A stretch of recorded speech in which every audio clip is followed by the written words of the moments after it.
Digital തട്ടിപ്പ് കേസിൽ YouTuber പിടിയിൽ. അത് നീയല്ലേ?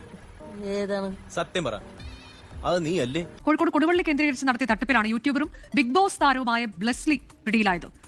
അതിപ്പോ ഓരോ കീഴ്വഴക്കങ്ങളാവുമ്പോ ജോലി വാഗ്ദാനം ചെയ്ത് ഓൺലൈൻ വഴി കോടികളുടെ തട്ടിപ്പ് നടത്തിയെന്നാണ് കണ്ടെത്തൽ. എനിക്ക് വേറെ ചില കാര്യങ്ങളോട് പറയാനുണ്ട്. ജോലി വാഗ്ദാനം ചെയ്ത് പണം വാങ്ങുന്നു, അത് പിന്നീട് ATM കാർഡ് വഴി പുറത്തെടുക്കും.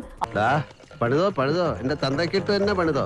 ആ പൈസ പിന്നീട് ക്രിപ്റ്റോ കറൻസിയായി ഉന്നതരിലേക്ക് അയച്ചു കൊടുക്കുകയും ചെയ്യും. ഈ വിധത്തിലാണ് തട്ടിപ്പ്. അതെ അത്തരത്തിൽ തട്ടിപ്പ് നടത്തിയ 12 പേരെയാണ് ക്രൈംബ്രാഞ്ചിന്റെ സഹായത്തോടു കൂടി കാക്കൂർ പോലീസ് അറസ്റ്റ് ചെയ്തിരിക്കുന്നത്. ആറ്റിങ്ങൽ രാമകൃഷ്ണന് തെറ്റില്ല മോനെ, ശനി വരുന്നത് ഈ വഴിക്ക് തന്നെ.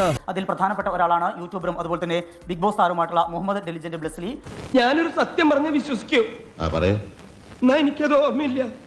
ഇയാൾ ഉൾപ്പെടെ 11 പേർ, ഇയാൾ ഉൾപ്പെടെ 12 പേരുടെ അറസ്റ്റ് ഇപ്പോൾ രേഖപ്പെടുത്തിയിട്ടുണ്ട്. അതിന് ഞാനെന്ത് വേണം? ഈ കേസിൽ മറ്റ് 8 പേർ കൂടി പിടിയിലാകാനുണ്ട്. ഈ പ്രതികൾ വിദേശത്താണുള്ളത്. അത് തന്നെ ഇത്രയും പറഞ്ഞത്. എന്നിട്ട് പറയൂന്നേ. പ്രതികൾക്ക് കൈക്കൊണ്ട് അന്വേഷണ സംഘം ലുക്കൌട്ട് നോട്ടീസ് പുറപ്പെടുവിച്ചിട്ടുണ്ട്. അലമ്പായി പോയി സാറേ, ഭയങ്കര അലമ്പായി പോയി. വലിയ തട്ടിപ്പാണ് നടന്നിരിക്കുന്നത്. അതിൽ ഏതാനും കണികൾ മാത്രമാണ് ഇപ്പോൾ പിടിയിലായിരിക്കുന്നത്. തനിക്കതേ അറിയാവൂന്ന് എനിക്ക് നേരത്തെ അറിയാം.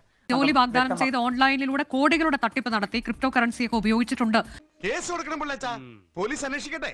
അതെന്താ ഈ നാട്ടിൽ ക്രമസമാധാനം ഇല്ലാതായോ എന്നുള്ളതാണ്. ബിഗ് ബോസ് താരമാണ് ബ്ലെസ്ലിയാണ് പിടിയിലായത്. അപമാനിച്ചേ ഞാൻ പോയിക്കോട്ടെ. അപമാനത്തിന് തന്നെ അപമാനമാണ് നീ.